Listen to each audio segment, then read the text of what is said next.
like 3 dozen people here. You could have greeted all of each other for like 6 times now. So as I mentioned, most of the congregation is leaders, and they're all on a retreat, so I want to remember them. Hey, I also forgot to mention, too, that help me, Stephen, Awaken Project, they are rolling in today, so prayers for them, and keep them in your prayers this week. So they'll be doing things during this week. Someone will be staying at the Chernus house, and others are farmed out elsewhere, but keep them in your prayers. And then I believe Stephen's going to be preaching for us next Sunday. So just prayers for them as they, pray for a safe journey out here.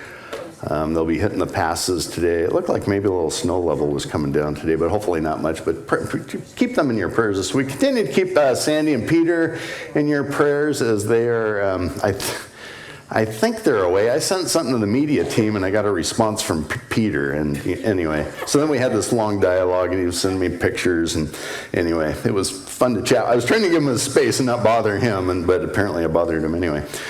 So Peter, Sandy, enjoy if you're watching this. Or so as I said, the cat's away, so the mice will play. Where am I now? We got anything? Do I do the? Oh, there we go. Where does strength come from? So today we're actually looking at the text for the week was 1 Samuel chapters 29, chapter 30, which is a long read. We're not going to have a scripture reader today. I said I'm just going to go through it, but I kind of narrowed that down to 30, most of 30, with the exception of a few verses at the end. And I wanted to get real creative with the title, so I looked at what Peter suggested for the week, and I went with that. Where does strength come from? So we didn't change that up anyway. Although Amaris, you gotta love Amaris and our volunteers here. I sent her the blurb for Sunday, and she put it down as transformation. It had this really cool slide. So we're going to talk about David's transformation, and she gathered that. So maybe that would have been a better title, but we're going with this for now because that's what I put in the slide. Where does, let me back up just a little bit. So I've been thinking about this for a while because I don't usually do this. Our preaching team is all on retreat. So I think last year I did it during the retreat, and this year I'm doing it during the retreat. So I've got this piece of scripture, and it's been in my mind. I don't know when you were young. When I was young, my cousin had a rock tumbler. Does anybody know what a rock tumbler was? I don't even know if those are around anymore. And you put the rocks in it, and they rattle around for a while, and they come out brightly shiny and polished. Well, that's kind of what's been in my brain. The scripture's been in my brain. It's been rattling around, but I fear it's not going to come out very polished. So anyway, forgive me. But then I got to thinking, that's kind of inward focus. I was really thinking about myself and, kind of how blessed I am to be able to do this, but woe is me because I got to do this. And then it was kind of, it was me.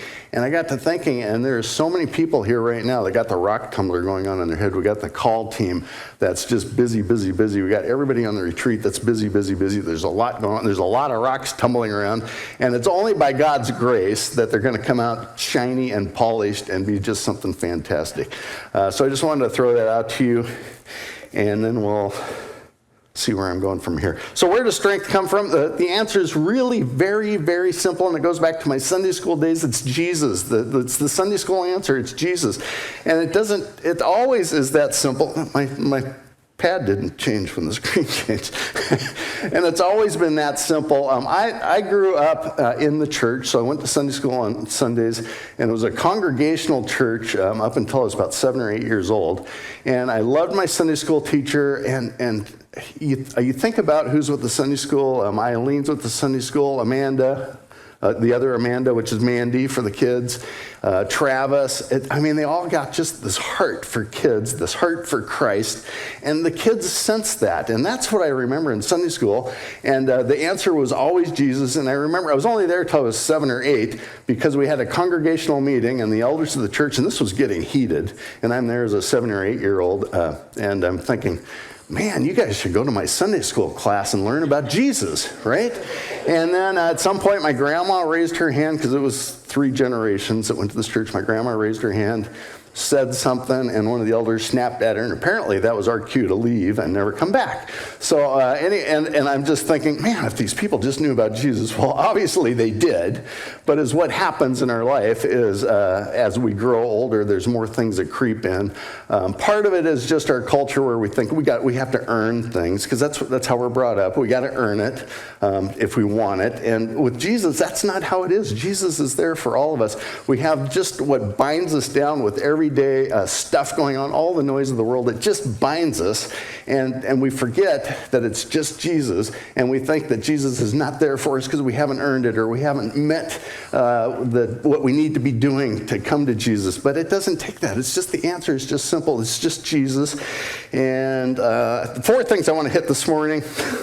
Loosely. We'll see if we hit them or not. So I got 4 things this morning. The first is the blame game. And I just want to hit that a little bit because there's a little piece of blaming that goes on in this chapter 30 of 1 Samuel. So I just want to hit that a little bit because if you think about it, that goes all the way back to the fall when Adam said, "She made me do it." And it goes on today too. And we'll see in Scripture today, it doesn't get you anywhere to play the blame game. So we're going to talk about that a little bit. David leans into the ephod that goes all the way back to Exodus. So we're going to talk a little bit about the ephod and what that is and what it might mean to you today. There's a time to rest. So want to talk about that it's okay to rest. And we'll see that in this story with David today where some of his army needed to rest and take a break. And then the transformation, as Amaris pointed out, David's transformation. It's really evident in chapter 30 how David is transforming. He's starting to take on more of the character of Jesus. So we see in the Old Testament again, God is using this. He's using David again to point to Jesus. He's using the events in this to point to Jesus. So we're going to take a look at that. So I ask you to kind of look for the glimpses of Jesus in David as we go through that. And then some others, I'm going to make some other references where it's kind of a Jesus thing that it can make a connection to. So we'll go on there. So a little bit of history. I need to give you a little history in 29. So I don't know if you can see this map very well, but not too bad. So again, David is on the run from Saul. Saul is out to kill him. He's taking refuge in the Philistines, the enemy.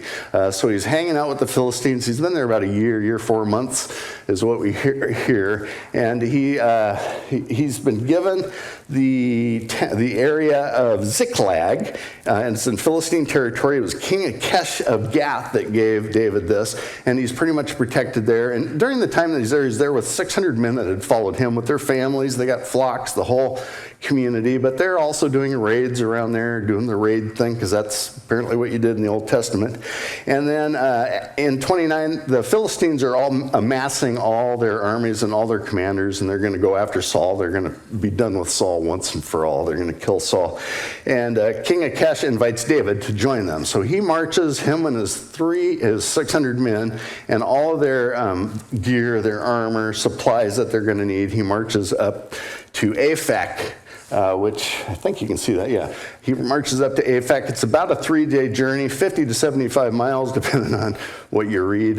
So a long march with all that equipment, all that gear. He gets there, and all the commanders say, wait a minute, this is the David that took out our Goliath. I don't know that we want him in our midst when we go to war against Saul, because David used to go to war with Saul, and they're a little bit leery, understandably. So in the end, David gets turned back. So he marches back with his 600 men to Ziklag, and where we'll start in the beginning of chapter 30 is Ziklag. They find Ziklag destroyed and burned, and that's where we come to from there, by the Amalekites. And then from there, they head straight out, and they go another 50, 75, maybe 100 miles down into the more territory of the Amalekites to take revenge, really. So we'll kind of watch that. So that brings us into our scripture reading, 1 Samuel 31 through 25. And I'm just going to kind of read through that, and I've highlighted some things, and we'll kind of take a look at this and do some reflection on the way. There's a couple of things I share that you'll have to reflect on those your own and see if you could back those up scripturally, or if it's just Mark Jones. But anyway, I'll point those out as they come up. Now when David and his men came to Ziklag on the third day, the Amalekites had made a raid against the Negev and against Ziklag. They had overcome Ziklag and burned it with fire and taken captive the women and all who were in it, both small and great.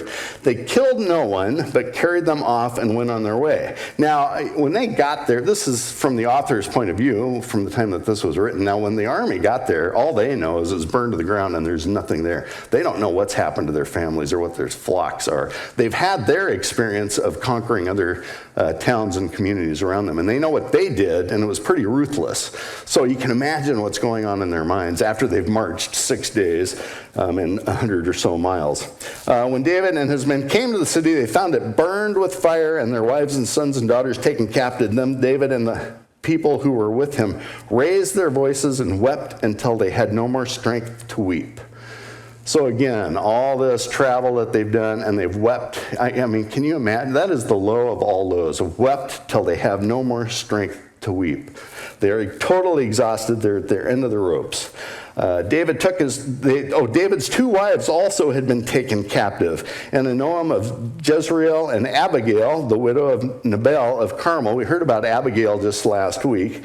And David was greatly distressed, for the people spoke of stoning him because all the people were bitter in soul for each his sons and daughters. David was greatly distressed. Is that the understatement? Is that the understatement of the century? I mean, he comes home, everything's destroyed, family, everybody's gone, the whole community's gone, flocks are gone. They don't know, again, at this time what's happened to him. And then his own community is speaking of stoning him. And it's what that brought to mind for me as I was reading this was there's a couple of times, so here's a little Jesus reference. There's a couple of times in Jesus' life where he's threatened of being stoned. John 8 and in John 10. And it's just a little blurb kind of like this, that they were going to stone Jesus, and Jesus escapes it. But it's what came to mind with this circumstance that I thought even fit more with what Jesus had happened to him was it's in Luke. So here we have with David his own community, his own peeps. These are his boys, and they're wanting to stone him. And this is where the blame game comes in too.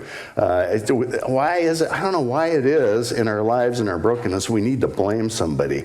We need to point fingers. So that's the blame piece. It doesn't do any good. And in this we see that David. Well, we'll see in a minute. But David just simply walks away. And where I compare that was in Luke 4, 28 through 30, when Jesus goes back to Nazareth, and he's in his community, his family, his friends, and he's preaching about who he is, and they don't buy it, and they get angry. And I'm going to read that real quick. When they heard these things, all in the synagogue were filled with wrath, and they rose up against and drove him, Jesus, out of the town and brought him to the brow of a hill on which their town was built so that they could throw him down the cliff. And then that's what we read. And then the next sentence is, but passing through their midst, he went away. So I kind of, the David situation where we don't read much more. David is like, hey, stoning's not going to do anything. It's whatever, and he just moves on and gets back to business. I kind of see that in this Jesus thing where Jesus, okay, I tried. You want to throw me off the cliff, whatever. He just walks through their midst. I just kind of see a comparison there. So you guys kind of play with that too. At the bottom of this, so each, the people spoke of stoning him because the people were bitter in soul, each for his sons and daughters. But David strengthened himself in the Lord. So where do you strengthen yourself? For us, this side of the cross, Jesus is the answer. For David, it was the Lord. So it's the same answer. But David strengthened himself in the Lord. David made some effort to strengthen himself in the Lord. When we're at that rock bottom, sometimes, we don't have much strength. They just wept till they couldn't weep anymore. They had no more strength. But he knows he needs to go to the Lord to strengthen himself. Where am I here? All right, a few behind. All right. And David said to Abiathar the priest, the son of Amliak, bring me the ephod. So this is that ephod piece that goes all the way back to Exodus, and it's a garment that the high priest wore. It's not something, again, on this side of the cross that we would do, but it's the place that David knew he needed to go. He needed to do this. He needed to put this garment on so he could have this conversation with God. So Abiathar brought the ephod to David, and David inquired of the Lord. Another action item of David. He's rock bottom. He seeks the Lord for strength, and then he inquires of the Lord. He asks the Lord a question. Shall I pursue after this band? Shall I overtake them? And he answered, the Lord answered, pursue, for you shall surely overtake and shall surely rescue. So David set out, and the 600 men who were with him, and they came to the brook of Besor, where those who were left behind stayed. But David pursued him and 400 men. 200 stayed behind, who were too exhausted to cross the brook. I don't want to move on from the ephod too much, because what's your place where you go to speak to the Lord? I mean, where's that place that you can get rid of what I talked to previously, the binds of the earth, the things that come in and shackle us, that tie us down, the noise that's around us? How do you isolate yourself from that? How do you find time with Jesus, to speak with Jesus, and then to listen with Jesus?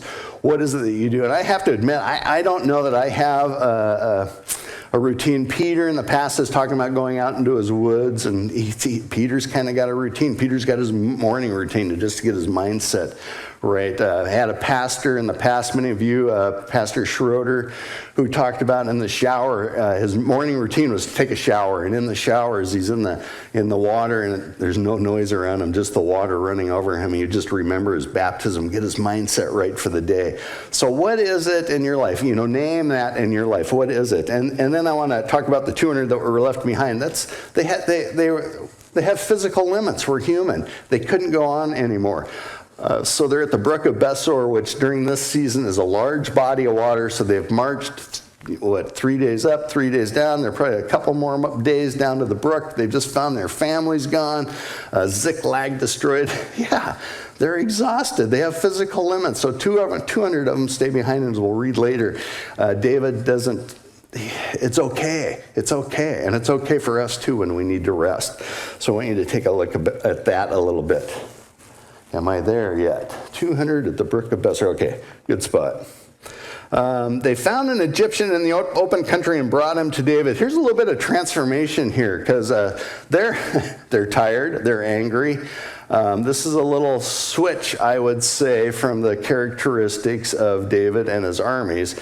They came across this guy as they're tracking the Amalekites, who have just destroyed Ziklag. And I think normally this guy would have just been taken down. He would have just been taken out. But they don't. This is even the army. They brought him to David. And furthermore, we're seeing a little bit of compassion here, a little bit more of the character of Jesus in this.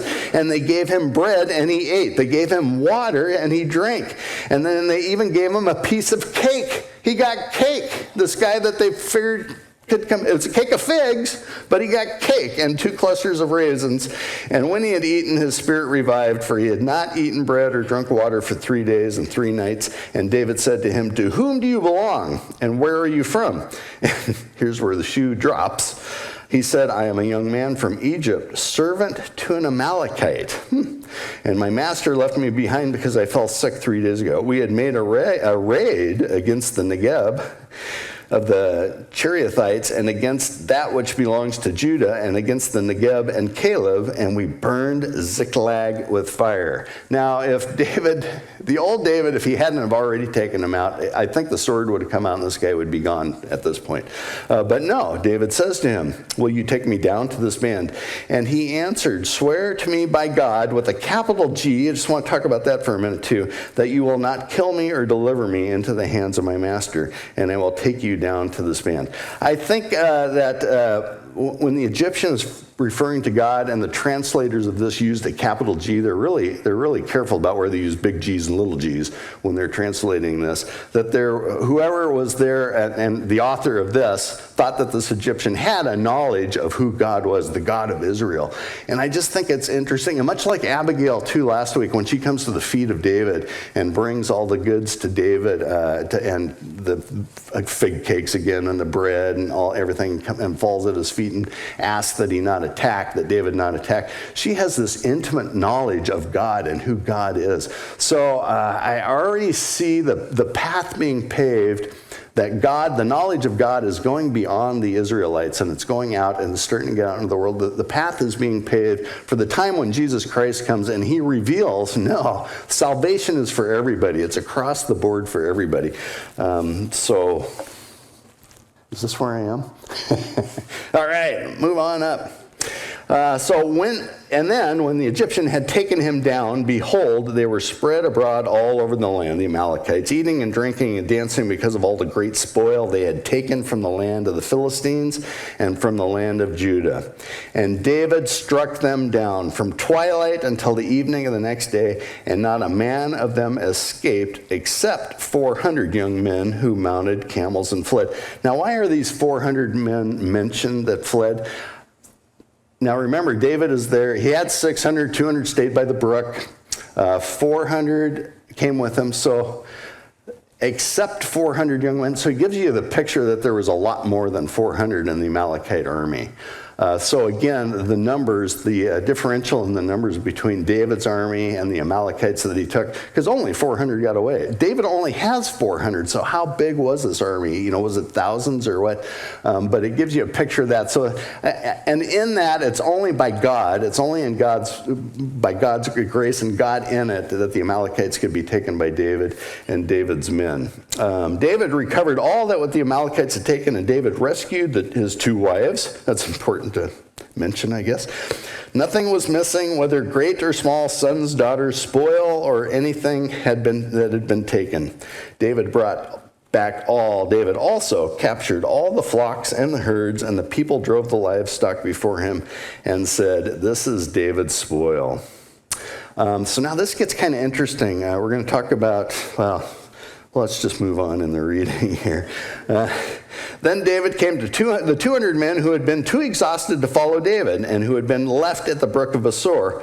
I got to take a pause, though. I got to hope I'm not too disjointed here, but David wrote the 23rd Psalm after this. It was after he was on the throne, and maybe even a little bit after that. So chronologically, it was after this that he wrote the 23rd Psalm. And I can't help but to think, it's pretty well known if you look it up, that the 23rd Psalm is really a reflection of David's life. But I can't help but to think that he didn't use these circumstances, the events that he experienced here, in writing that. Because when they came up and they're coming to Ziklag and they see the smoke and they get to Ziklag and it's totally destroyed, everything is gone. They don't know what's happened to their family. And is that not a picture of the valley of death that we hear of in the 23rd Psalm? And then the brook of Besor, it's a large body of water.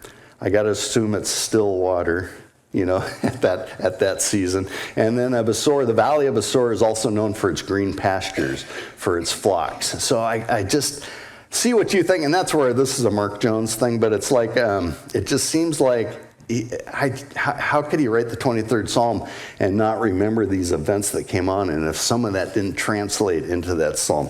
Anyway, that was just a side note that I picked up on. And they went out to meet David. This is the 200 men that were resting.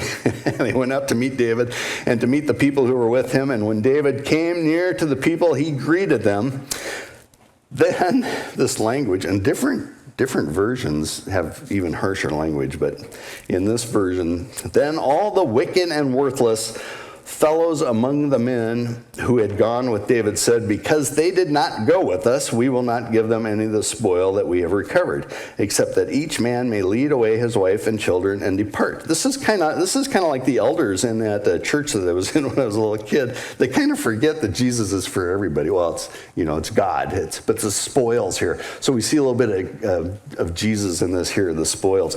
But David said, you shall not do so, my brothers, with what the Lord has given us, because the Lord gave it to us. So it's to be shared. He has preserved us and given into our hand the band that came against us. Who would listen to you in this matter? I think today, I guess I would kind of sympathize with the wicked and worthless.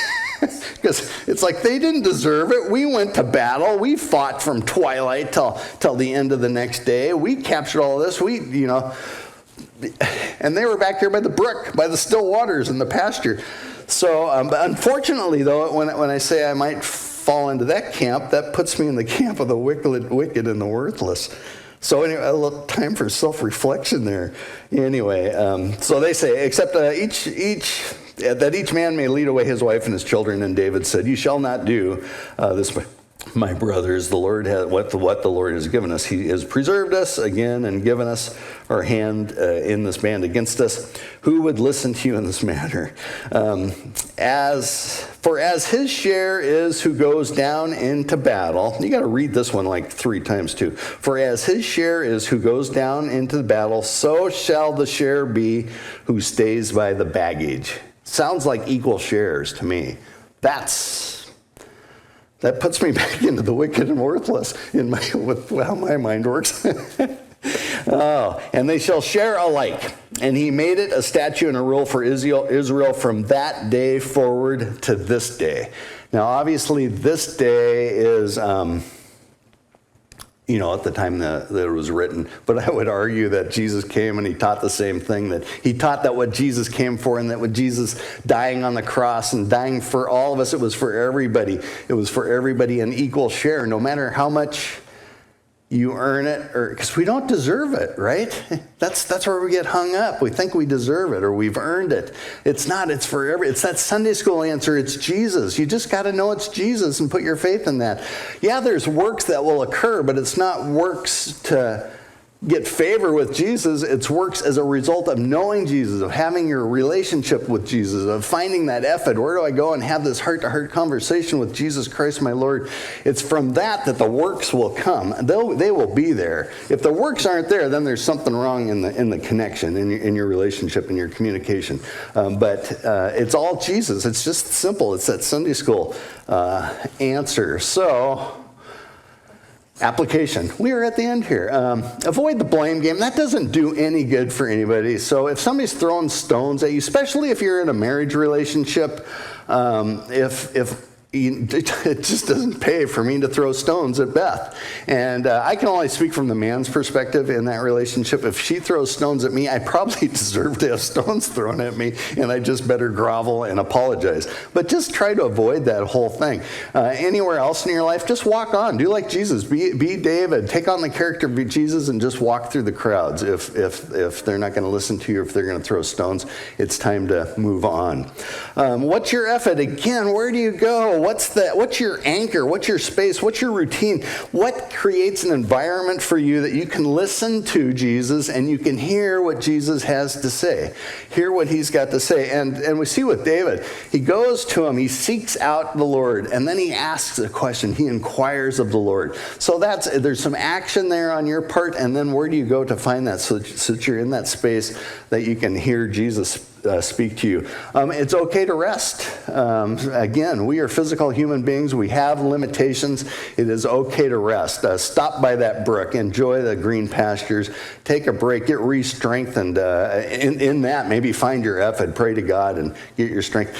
I would suggest you don't camp out there. Don't get too comfortable in your rest and in your comfort. There's a large body of water to cross. There might be a battle on the other side, but be comforted in the knowledge that God will use that, whatever you go up against, that you've built up your strength, and if you have to go up against something, that he will build you, he'll continue to shape you, he'll continue to mold you, and bring you out the other side, the better for it. So it's okay to rest. And then again, our transformation is not complete. We see in chapter 30 just this transformation of David. He's soon going to take the throne, and we just see it's 1,000 years before Christ comes, yet he's putting on the character of Christ. This is God using this situation in David and what's going on again to point to Christ, and he'll use that later because the Pharisees, they know all this scripture very well. They know David very well, and when Christ comes and they see what Christ does, and it's like, David kind of did that, and we respect David. We never knew why David behaved that way, but it all kind of comes together. I mean, God just uses all that, molds all that, and brings it all together. So in each day, I just say, just strive to take on the character of Jesus. You try to take on the character of Jesus and come to Jesus. And in that, we're going to move on to communion, where we can come to Jesus. We have this wonderful gift of God that he brings to us, and through the bread and the wine, we can come to Jesus and know Jesus and be enriched. So with that, our Lord Jesus Christ, on the night when he was betrayed, he took the bread and he broke it.